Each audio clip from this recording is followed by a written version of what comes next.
Today, nature films are commonplace, but when Walt Disney made his first true life adventure in 1946, he forged into unexplored territory.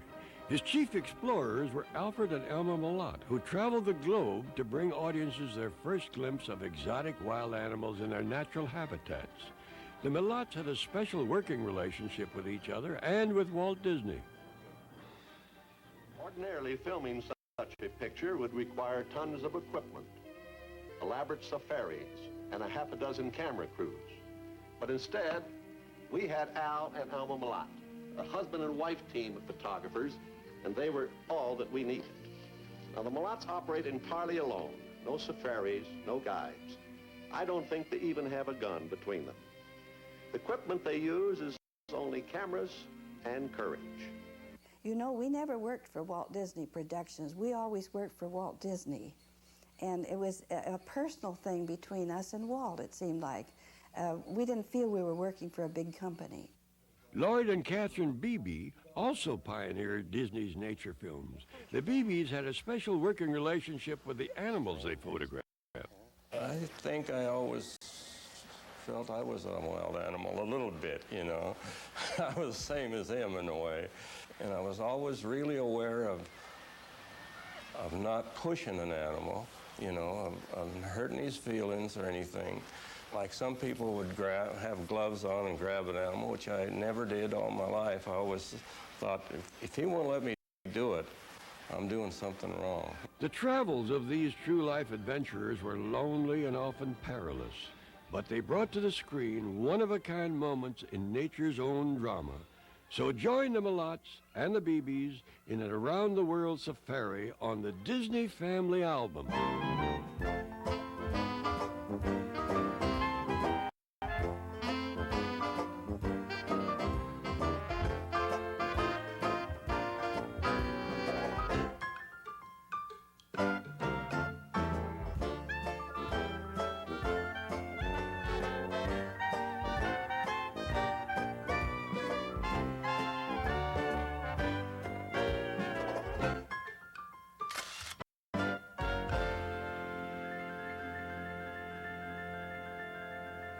You might say that the true life adventures began with a little deer named Bambi.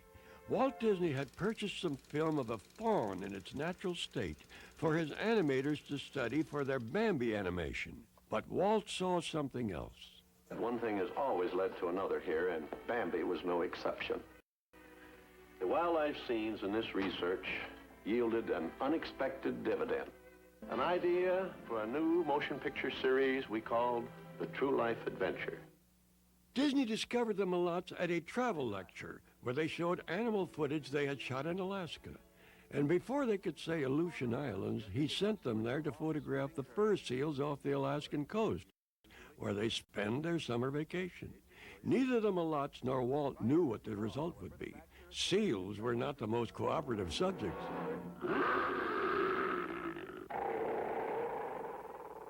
You couldn't get near them because of the bulls. They were very fierce. But we had, at that time, only a 6-inch lens. That was the biggest telephoto lens we had. So we had to get as close as we could. But we were very careful, and all through our photography work, we have always felt that we should never disturb the animals, that we should take the animals as they are.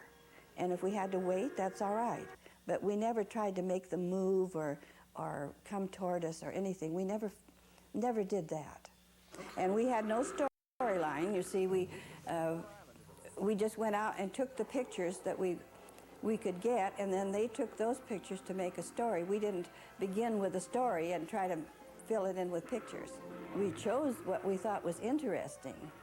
We had to have some kind of activity, and it might be the bulls facing each other and fighting, or it might be the bull throwing a female around, which they did do quite frequently.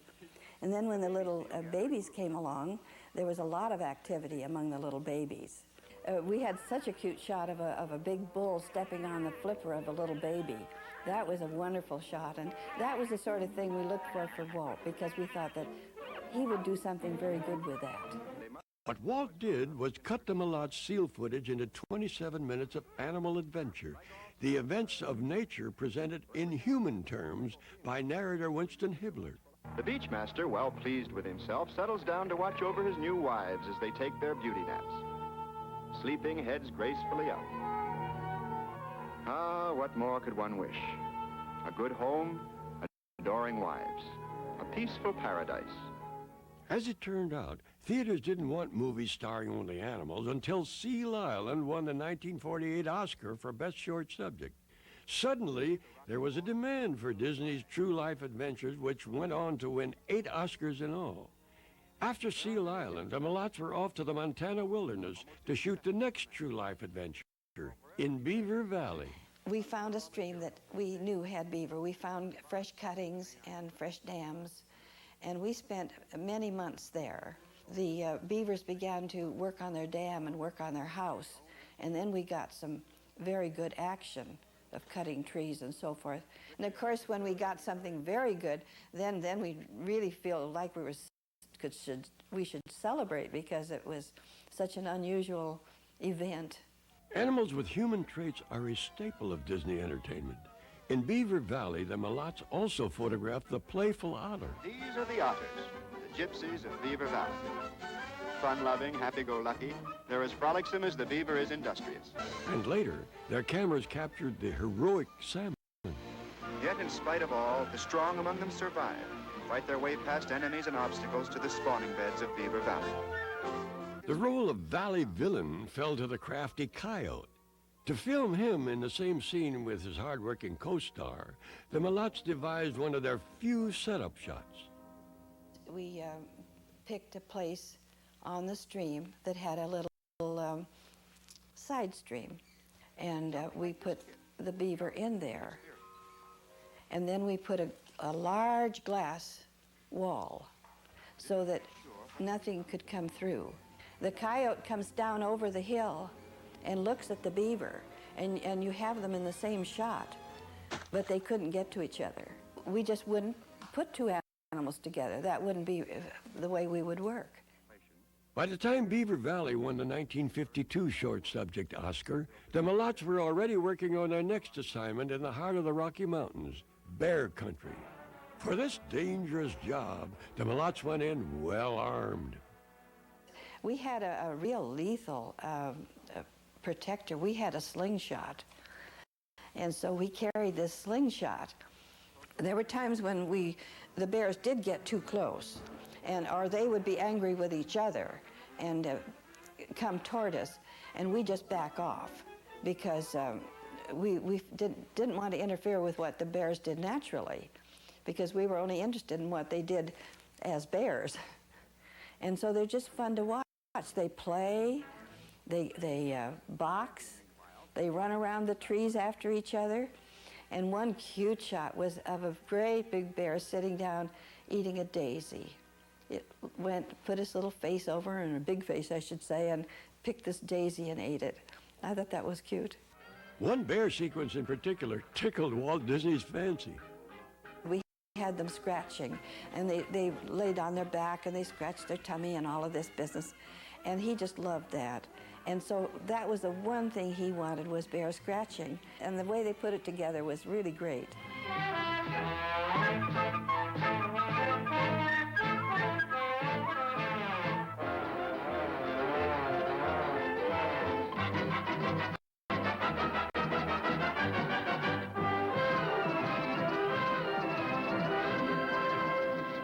In exploring the life cycles of wild animals, the beginnings of life especially fascinated the Mulots. For Prowlers of the Everglades, Al and Elma photographed the mysteries of birth.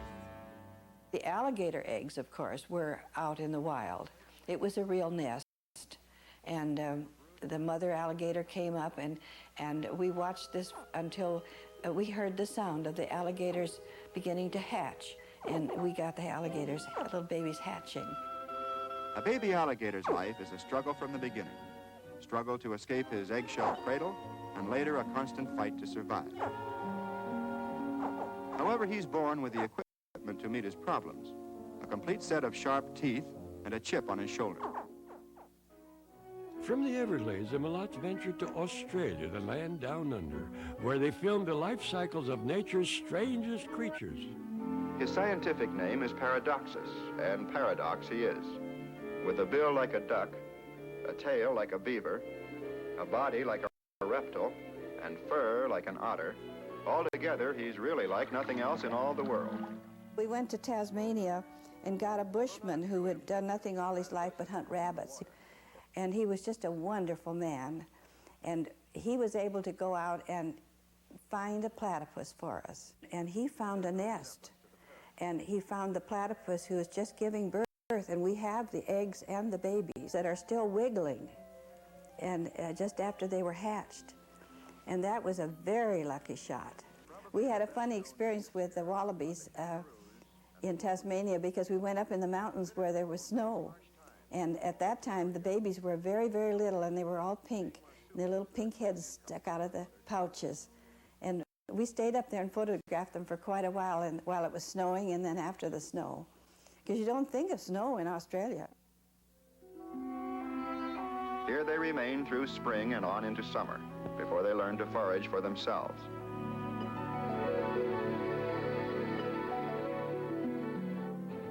By far their favorite assignment for Walt Disney was the African lion. Although it took them 3 years of constant danger and almost total isolation to complete, this true life adventure became the adventure of a lifetime, especially for Al Mulot. He'd have gone to Africa for nothing. All he wanted to do was to go take pictures. From morning till night, that's all he wanted to do. He'd rather do that than eat. Al Mulot was unable to participate in our family album due to a recent illness, but here he is in 1954 narrating a report on their African adventure. So when we heard that Kruger National Park in South Africa was the place to find lions, that's the place we headed for. Of course, the purpose of our expedition was to film the true life adventure story of the African lion. So in addition to food and general equipment, we took camera accessories for every condition possible in photography. The sounds of Africa were vital to our story, too. And so it was a part of our job to make on-the-spot tape recordings.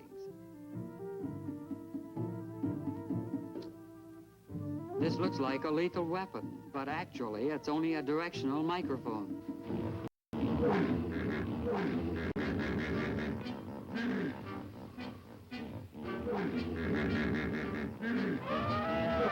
In the motion picture story of the African lion, the elephant is the heavy in the cast, but only in the matter of size.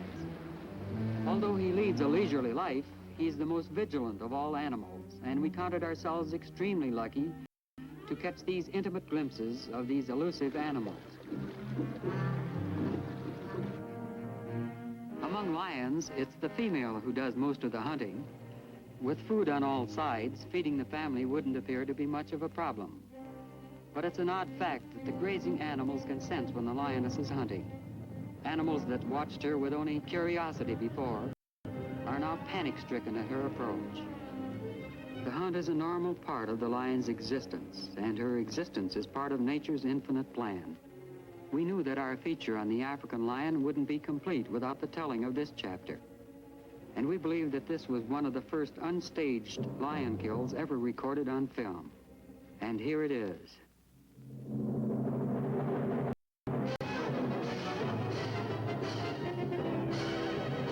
On the Serengeti Plain, the Mulots witnessed the mass migration of huge animal herds, and Al displayed what Alma calls his animal radar. That was a very exciting time.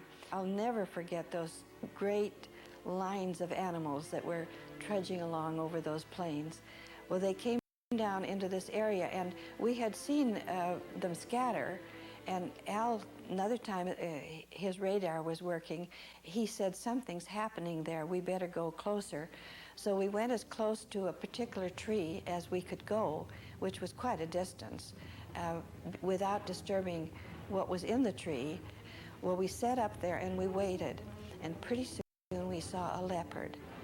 And he then jumped from one branch to another until he got right down to the bottom branch and waited, and then he jumped on a baby wildebeest. And that was extremely exciting, and that's another time we said, that's for Walt. Sometimes the African drama is harsh. Yet this is the reality of Africa.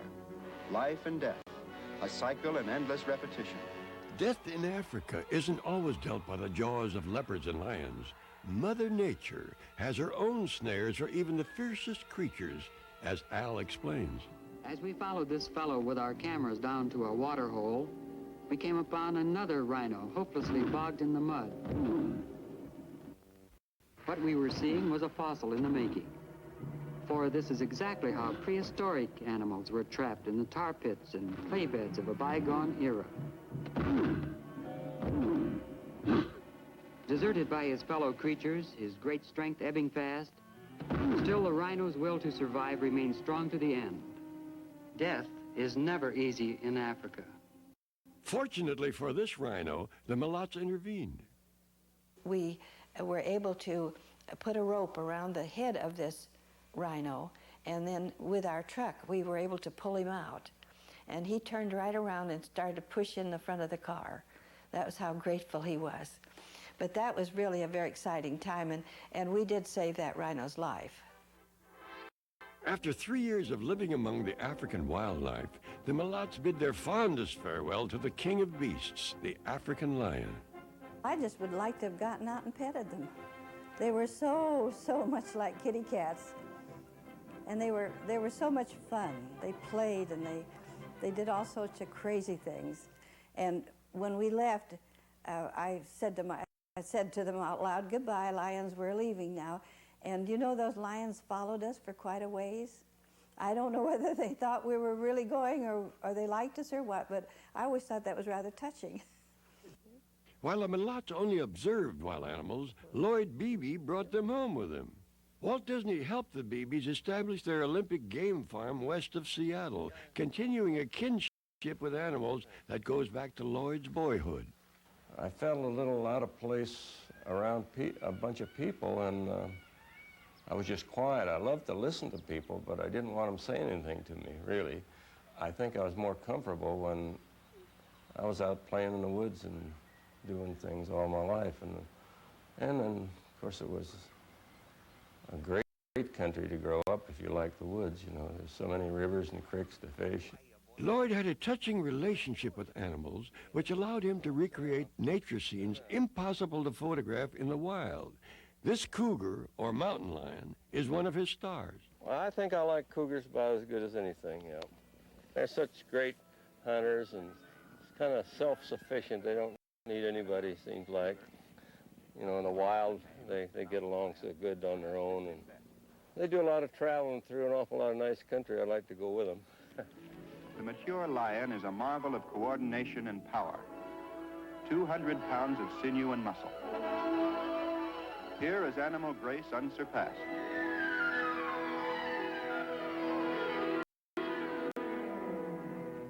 I just had a full-grown cougar, really, that Disney was interested in. And I had a lot of footage of just taking him up in the mountains and taking pictures of what he did naturally. And they called me as soon as they saw it and wanted to know if I couldn't help them finish Vanishing Prairie. Walt wanted to demonstrate a point about nature protecting her young. So Lloyd Beebe tried a near impossible maneuver with his cougar and a very young fawn. It was a scene of a cougar. He walked all the way around the fawn. It was 33 seconds long. It was the longest scene we'd ever done, I guess. And the fawn was asleep in the middle, and the cougar was walking around him close and then on down. Well, that was a kind of a worrisome thing, because I had to go ahead of him because he didn't like me particularly, put up with me. He knew I wasn't going to bother him. I had to kind of almost lead him around all the way around the fawn and still be ready to save the fawn. So that was probably the most worrisome thing we did. A puzzle in this game of life and death is the fact that the lion never caught the fawn's scent. But this is still another way nature protects her young. At this age, the fawn has no scent to give it away. After finishing the Vanishing Prairie, Lloyd returned to his farm and wondered what was next. I was on top of the world. You know, I really my dreams was coming true, and I couldn't think of a job I would rather do than work for Walt Disney at that time. And my wife and I talked, will we ever hear from him again, you know? And there was only a month or so went by and got a call and say, would you like to go to Canada on White Wilderness? And so we said, you bet. So away we went. They had me go up and tame 5 wild wolverines. True to the bloodthirsty tradition of his kind, he can lick his weight in wolves, wildcats, or anything else that might come along. All the park rangers say you're never going to get them tame. They'll chew through log house or anything, and there's no way you can probably even keep them in a cage. And they said it's impossible. But I could see I never could tame them staying in a hotel. And it was, sometimes it was 40 below zero, but they were stored in a barn, just a warehouse. So I checked out of the hotel, got my sleeping bag, and went into the barn there. Never had a fire, nothing in there. When I had to go to town for parts, I'd turn the radio on right next to him, so he'd never get any rest. At night, I slept alongside of him in my sleeping bag, and he'd charge and snarl. And then it got so he's just so sleepy that he'd have to go to sleep. So he'd try to sleep, and I'd reach out and I'd pull a straw or something. He'd raise up, and then I'd quit, you know, and he'd go back to sleep. I'd stick my finger and just make a little noise, and he'd wake up, and finally he said, to heck with you, I've got to get rest. And all the time I'm talking and friendly and feeding him by hand, and I got him so that I'd break a raw egg in my hand, you know, and let it drip down all over in between and I'd put my hand right in the cage, and he'd come up there and eat it and lick between my fingers and clean my hand and everything. And they couldn't believe it, you know. For the television film Monado the Wolverine, Lloyd teamed again with his Wolverine friend to stage scenes proving the animal's ferocity. Without the earlier months of rooming together, these shots would have been impossible.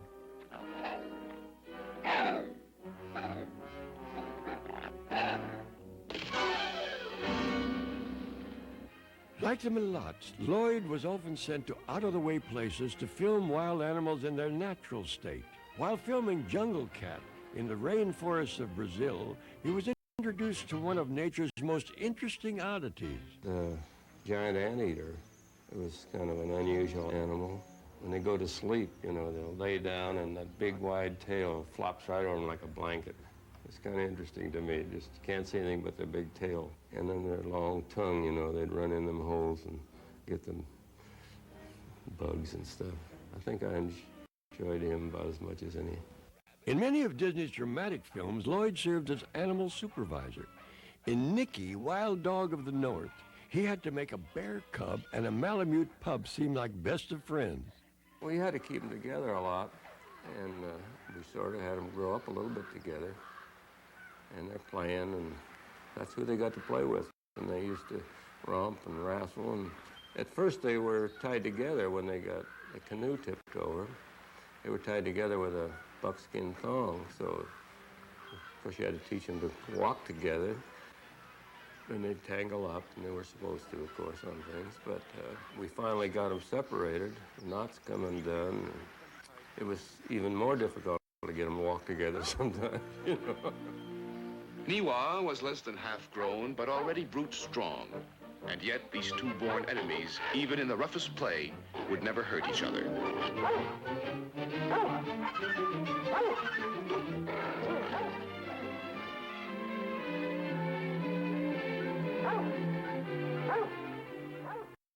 To all of us photographers in those days, we'd rather be out there without people and everything.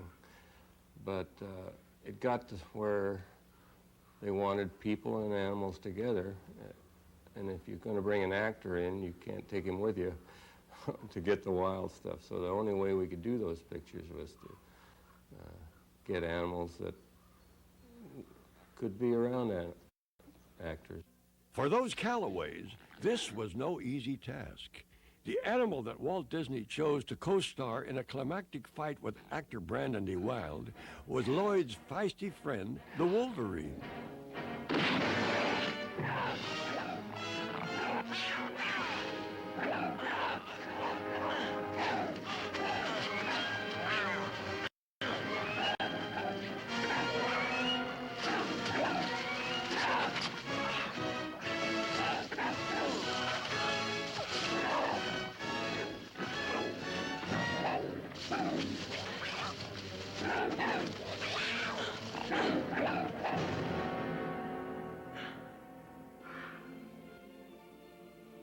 It's no coincidence, considering their love of nature and animals, that both the Beebes and the Mulots chose to live at the foot of the Cascade Mountains in view of snow-capped Mount Rainier. In fact, this was a favorite spot of Walt Disney's. He often came up here with his family on a working vacation and to breathe some fresh mountain air. They liked to see us because we were doing what they wished they could do, you know. They're in Hollywood, and we're out there running around the woods and the mountains and doing what they wish they could. Generally, I think he enjoyed talking to people from the woods, sort of thing. We weren't hillbillies, but we were a little bit that way, I suppose. Today, Lloyd Beebe and his wife, Catherine, still run their Olympic game farm. Catherine often plays mother to the wild animals, and she best understands Lloyd's ability to tame them. He has lots of patience. Lots of it, and I think they recognize it. And, you know, they know he thinks a lot of them, too. It's just his way with them. And partner any animal. Both the Beebes and the Mulots worked as couples, Catherine home on the range, and Elma side by side with Al in the field 24 hours a day, an achievement a reporter once asked her about. And I said, well, sure, we work together. We're together 24 hours a day. And he said, how can you stand it? I said, well, it's easy. It's harder to be apart than it is to be together. The Mulots and the Beebes shared unique relationships with each other and the animal world around them, bringing to the screen some of the most memorable moments on film, Disney's true life adventures.